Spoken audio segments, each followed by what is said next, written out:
por un parásito, valga la redundancia, llamado Plasmodium, ¿ya? Plasmodium spp, que es especie, ¿ya? Que usualmente el Plasmodium puede producir, o tiene varias especies. ¿Qué? Mira la otra que ponerle.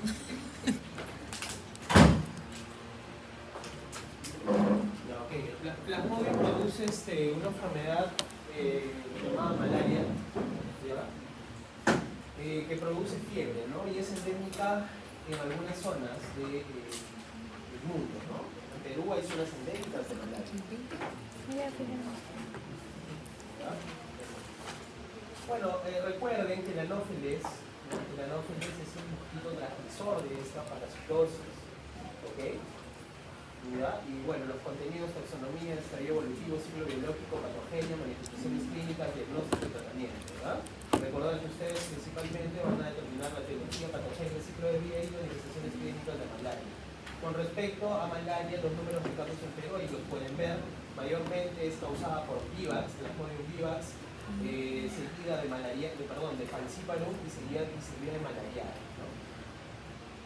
¿Ok?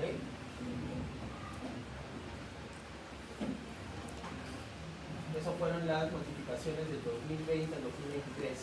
Esto es un reporte, un gráfico de barras por semanas epidemiológicas desde el 2020 al 2023 y se ve pues en 2022 que hubo un incremento de casos, ¿no? Pero lección de este gráfico, en Perú se reporta más Plasmodium vivax, ¿correcto?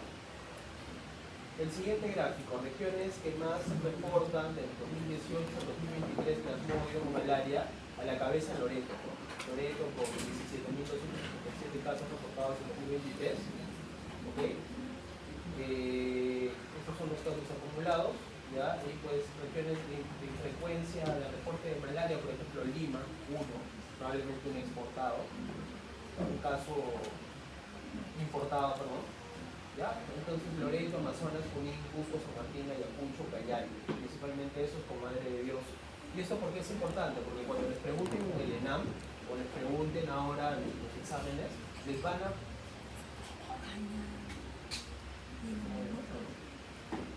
a poner a ustedes principalmente, ¿ya? Un caso de alguna región de esta procedencia. Ustedes van a tener que discernir, ¿ok?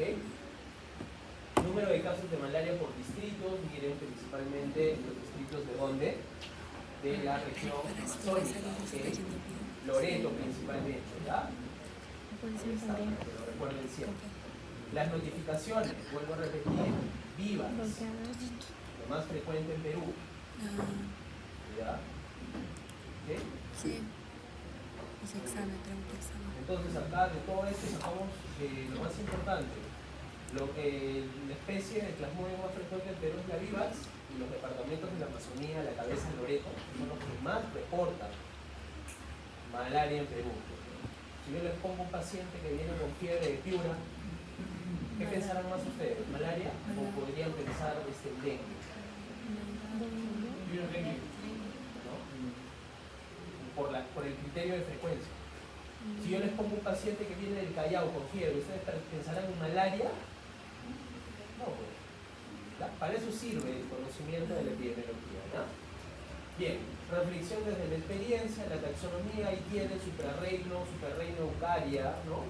Hasta pasando por el reino Protozoo, filo apicomplexa, clase Porozoea, subclase Coxia, orden Humanosporida, familia Plasmodidae, género Plasmodium, especies vivax, malaria, ovaria y nobleza. Pregunta, ¿hay nobleza en Perú? ¿Hay? ¿Qué produce la malaria nobleza?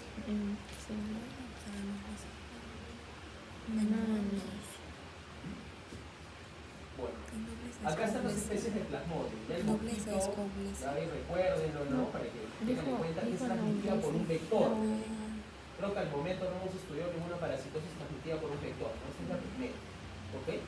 Y ustedes van a tener a vivax, que es el más frecuente, que transmite el que produce esta enfermedad en Perú, y que pues principalmente hay algunas características, ¿no? Fiebre terciaria, fiebre coartana.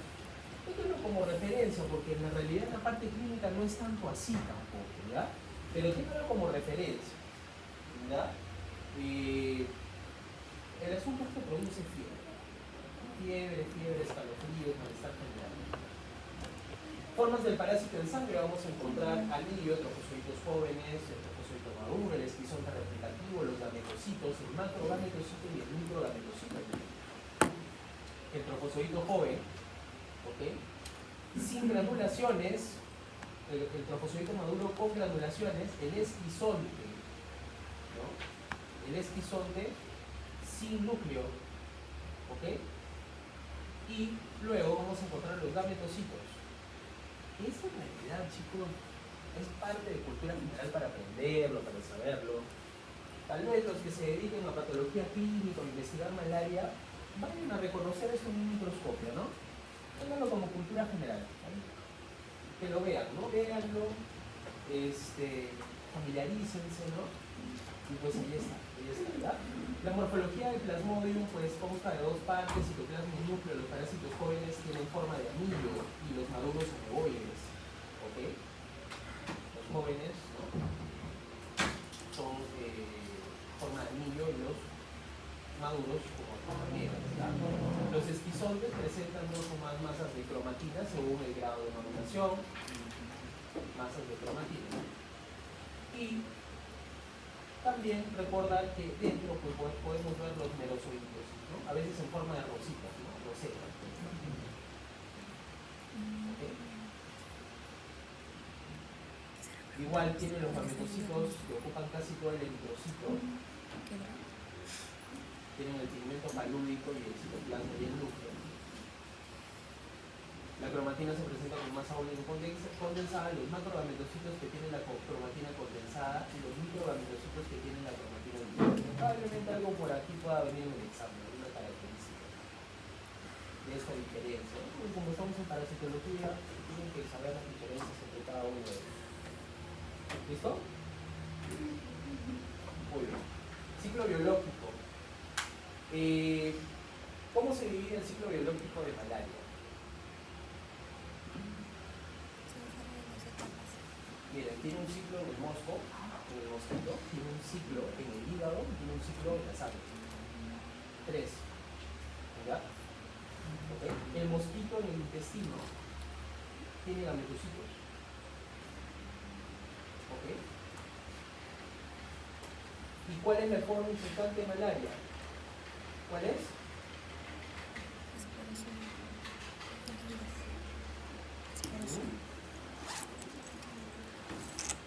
Para el ser humano.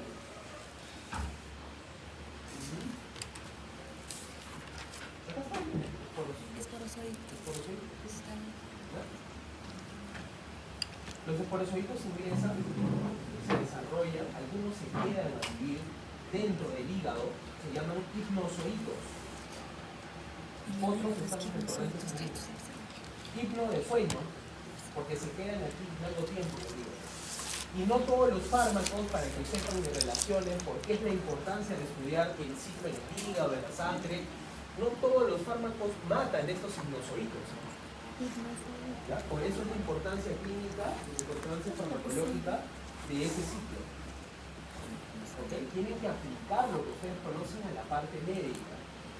Es importante que se tiene anillo, no tiene núcleo, tiene la cromatina condensada, ¿no? Pero ¿de qué me sirve ese conocimiento en la parte médica? Para entender que malaria tiene ciclos. Tiene un ciclo, bueno, de mosco no nos explica, la verdad que no nos explica, salvo para un tema epidemiológico, o genético, para poder llegar ahí. En el ser humano sí nos importa porque hay la liberación de estos, ¿no? de estos parásitos que vamos a encontrar en la sangre como trofozoitos, esquizontes, y la ruptura del esquizonte. Cuando se rompe el esquizonte, yo voy a tener fiebre. Por eso acá dice fiebre terciaria. ¿Qué significa fiebre terciaria o fiebre cuartana? Según este concepto básico. Que cada 3 días, entre comillas, tiene fiebre. Eso es lo clásico que pasa. Eso es lo clásico que reportan acá, pero eso clínicamente no es lo que vemos con tanta frecuencia. Fiebre cuartana, porque cada 4 días la persona tiene fiebre. No es tampoco lo tan clásico. ¿Ya? A ver, por favor, ingresen sin desorden.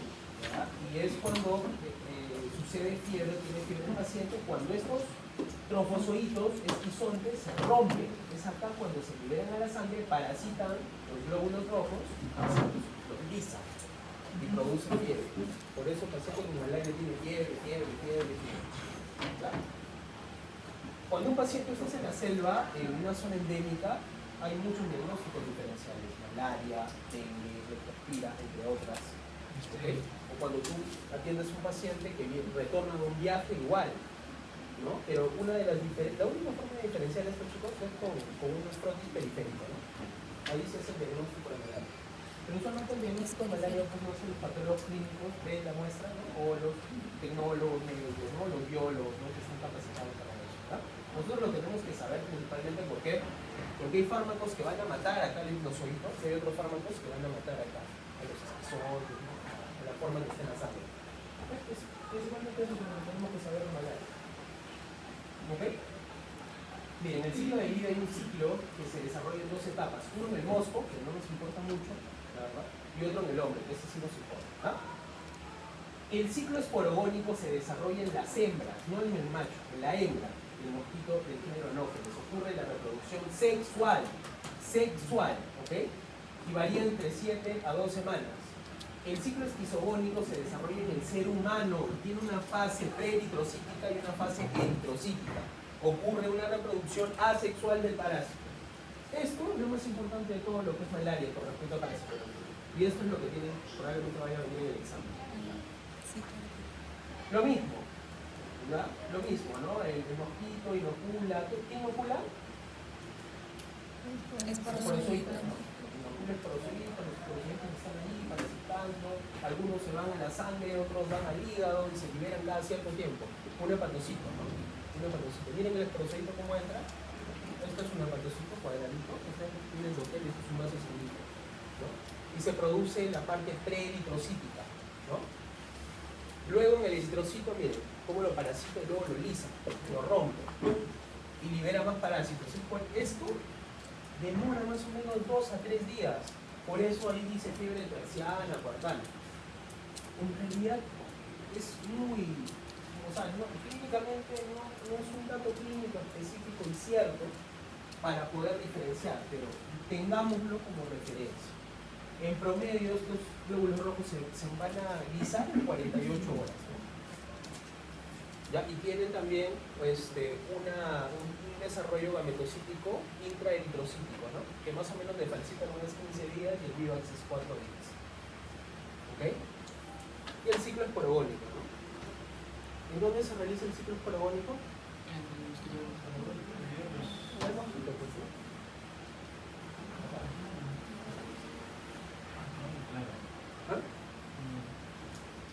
En el falciparum casi 2 semanas es el promedio entre el falciparum y vivax, que son los más frecuentes.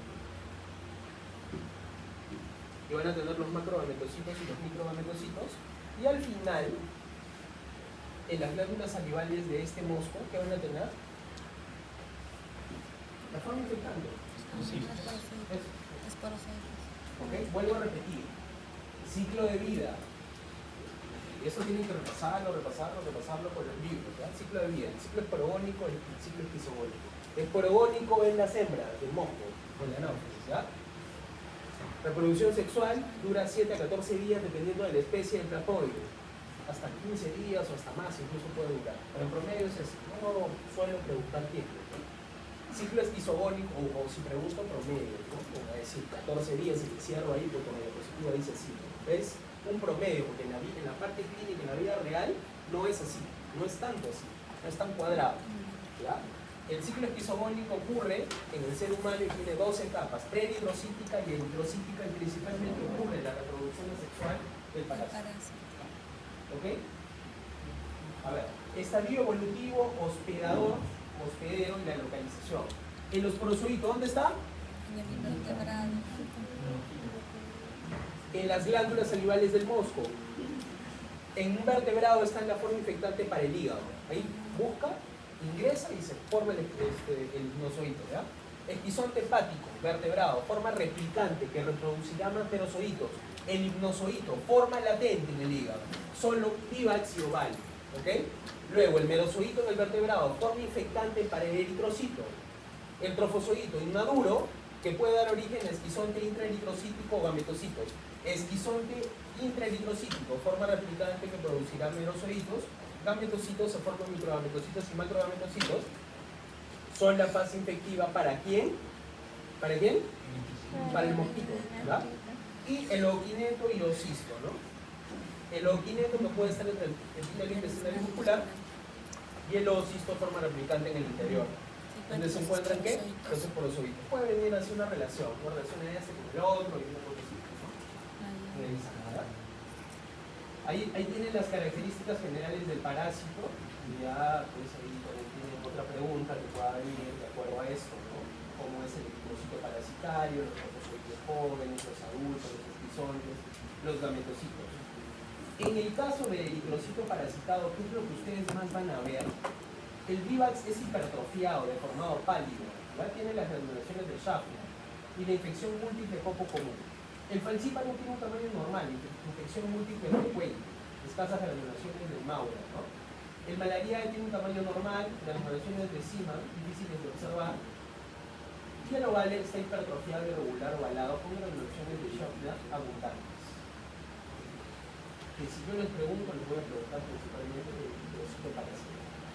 Los trofozoitos jóvenes ahí también está para que lo lean, lo recuerden.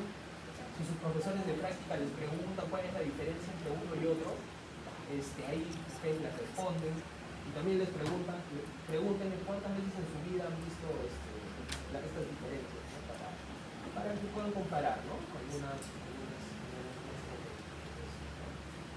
La morfología, chicos, ahí tienen todas las morfologías, la enfermedad, por eso se llama terciario, ¿no? Porque cada 48 horas usualmente puede producir una lisis, ¿no? Se liberan y pues producen fiebre, ¿no? Malaria cuartana y falciparum terciana maligna. Maligna, ¿por qué? Porque hay neuromalaria. La malaria puede producir manifestaciones del sistema nervioso central, puede producir coma, ¿verdad? El paciente está no responde. Ahí tienen todo para que lo recuerden, ¿verdad? Igual ahí en sus prácticas van a ver esto. ¿Okay? Ahí tienen el vivax, el trofozoito en anillo, ¿okay? Hasta pues, las demás formas, ¿no? Ahí tienen también el falciparum, usualmente produce malaria maligna, produce neuromalaria. ¿Okay?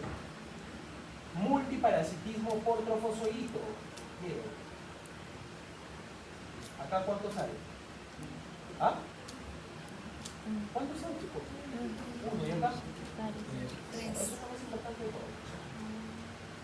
Esto es lo más importante de todo. Lo demás, véanlo. Eso podría venir en el examen una lámina de esa, para identificar. Pero no esta. Esta no, porque son muy similares. Son lo que estamos queriendo. Esta puede venir, la B. La B. ¿Ya?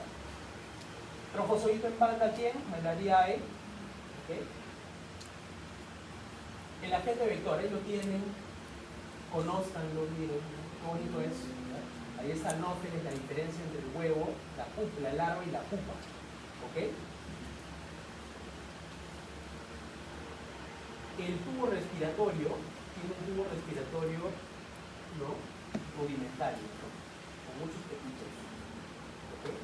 Esto en realidad no es tan útil para nosotros, sí para lo que es el control vectorial.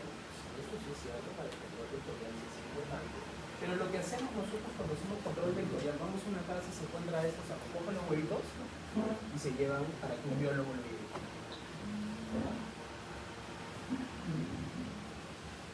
¿Okay? Ahí está la diferencia entre anófeles, aedes y culex. Culex y irritans, que es el mosquito común. ¿Ya?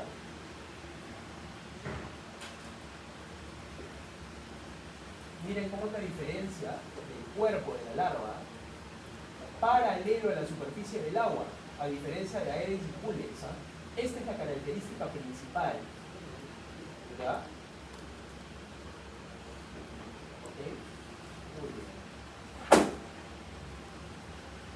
Los huevos, ¿no? En general, el anófeles tienen flotadores. Mecanismos de transmisión. ¿Transmisión por qué? ¿Cómo se puede transmitir malaria? ¿Vía sexual o no? No. ¿Por qué se puede transmitir? Paciente drogadicto que vive en Loreto, ¿no? Que hace 2 semanas estuvo consumiendo drogadicción, drogas endovenosas y presenta fiebre cada 3 días con escalofríos, etc. ¿No? Se le hizo un frotis y se encontró esto. ¡Pum! Les pongo esta imagen y ustedes van a decir qué tipo es de malaria. Esta. Una de esas dos puedo poner. Esta. Y ya ustedes sabrán qué poner. O sea, el tema no es memorizarse todo, ¿no? O puede ser, Carmen estuvo haciendo control vectorial, ¿no? Donde trabaja, ¿no? Y encontró un huevo con las siguientes características. Un huevo que tiene flotadores.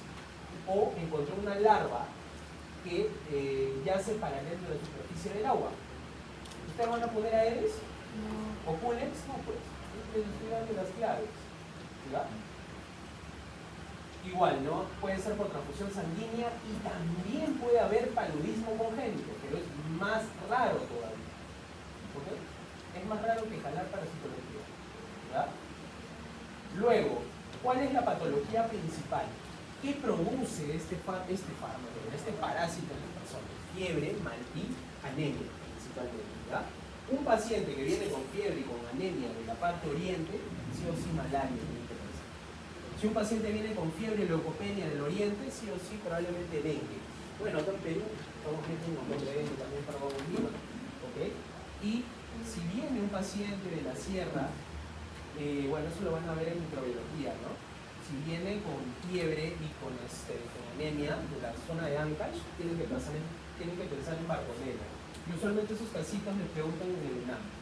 Ahí en el ENAM no les preguntan, mira, ¿cómo se llama? ¿Cuántas patitas tiene ese mosquito? ¿No? Ahí les preguntan casos clínicos, ¿verdad? Por eso, todo lo que les enseñen en microbiología, en parasitología, tiene que estar focalizado en dirigido a casos clínicos para que ustedes puedan aprobar. ¿Y por qué es importante el ENAM, por ejemplo? ¿Por qué es importante el ENAM, el Examen Nacional de Medicina? Sobre todo para los que se van a quedar a trabajar aquí. Los que se queden vayan a otro lado, de repente no les puede importar mucho eso, pero en otro lado también las preguntas son parecidas. Por ejemplo, en Revalidad de Brasil son muy parecidas al ENAM. Y los STEPS, bueno, los STEPS no preguntan tanto de parasitología porque ellas no ven mucho eso, ¿no? Más llaman aquí para bueno, los médicos de acá se van para allá también. Pero, más o menos así son las preguntas. El MIR, el Revalida, los STEPS también son preguntas aplicadas a casos clínicos. ¿Ya? Entonces ustedes se tienen que acostumbrar a eso. Y los que se queden aquí, ¿por qué el ENAM? Porque si no, no van a obtener plaza para el segundo. Este año, por ejemplo, han dado creo que 3.000 plazas o 2.500 plazas y han postulado como 5.000. Los demás o se quedan para el próximo año o terminan haciendo gratis sus segundos acá en Lima, ¿no? O en otra región. Imagínate irte a otra región 15 días y que no te paguen ni un solo. ¿No? Es complicado, ¿no? Más aún para las personas que tienen otro tipo de responsabilidades. Por eso tienen que estudiar, ¿no? Porque cada vez va a haber menos plazas y va a haber más competencia. Bueno, entonces tienen acá el daño del eritrocito, falciparum, todos los eritrocitos, malaria, eritrocito maduro, vivax, retis y eritrocitos jóvenes, ¿no? La patología se da porque, bueno, daña el glóbulo rojo, lo hace guisar. En el caso de falciparum se une el parásito con glucoforina del glóbulo rojo, el plasmodium vivax penetra el merozoito al eritrocito, ¿ok? Ahí están los receptores y la adherencia a la membrana del merozoito. Ustedes han visto, ¿qué mutación protege a las personas contra este parásito?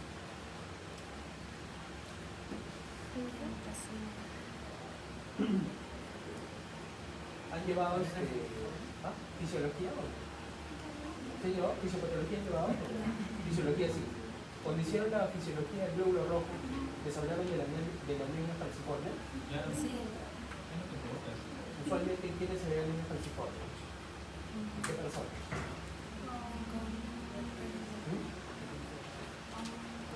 Personas de ascendencia afroamericana. En el lenguaje normal, un moreno, ¿no? Una persona afroamericana, ¿verdad? Porque usualmente malaria principalmente da a las personas en África, o sigue siendo un problema en África, ¿verdad? Muy bien, listo. Entonces, con el tiempo, la evolución ha hecho que haya una alteración genómica, genética del nivel rojo. Bueno, alteraciones de los eritrocitos, ahí las tienen, alteraciones posteriores al daño del eritrocito, bloqueo capilar. Esto, chicos, alteración posterior al daño eritrocitario, esto es lo que produce neuromalaria. Y al paciente todo esto, por ejemplo, bloqueo capilar, imagínate que se te bloquea un capilar del cerebro. ¿Cómo estaría el cerebro? No podías pensar, estuviste ahí echado, ¿no? Un poco, ¿verdad?